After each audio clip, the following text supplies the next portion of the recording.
Hey, this is Safe Ministry Training with a quick video on the first things you need to do when you set up an account with us. It's great that you've set up an account. One of the things you'll want to work out straight away is setting up your Safe Ministry policies and some details about your church. Now, I'm hoping that as a church, you've already got some Safe Ministry policies set out. But here, if you jump online, once you've created an account, we've got some example policies for you that have already been written with AnsPar Risk Solutions that pick up all the things that your church needs to have written down.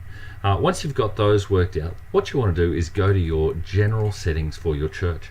Now, this is where you've already put in details about your church name and your state. This is where you'll want to put in that Safe Ministry Policy URL. So that Safe Ministry Policy should be somewhere on your website.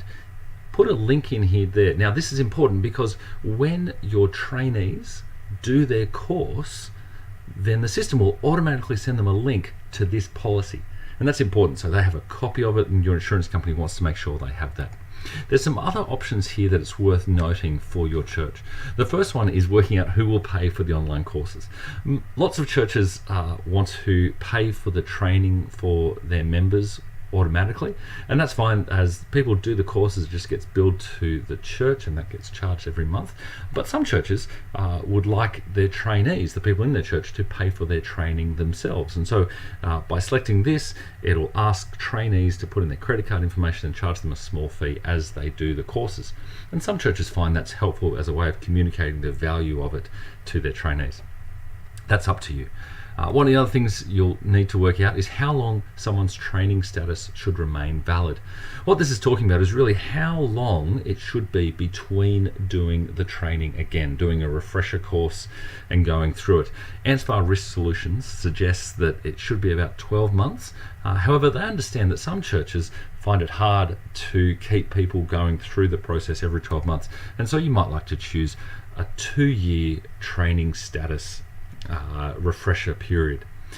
One of the great things we've set up is that you can allow the system to automatically email people and invite them to redo their training when that period expires. So a month before that period expires, if you select this option, the system will automatically email your trainees and let them know that it's time to do their training again. One of the other things you can put in here is some additional instructions for people who are doing the Leaders course. The Leaders course is the course that everyone needs to do if they're working with children or vulnerable people. And so you can put a whole bunch of information in here that's particular to your church. You can format it in any way you like. You can add photos and lists. And so there's a whole bunch of things you can do here. And that's really helpful if there's particular things about your church that you want to communicate to leaders. You can do that here in a great way, and so that gets included as part of the training on the last page, and so they read through that. Once you've put all those things in place, hit save, and you've come a long way in setting up the first things you need for your church. Why don't you take a look at some of the other videos about setting up your Safe Ministry contacts and the auto screening options that are available at Safe Ministry Training, where we're trying to help churches have great safe cultures where people are screened and safe.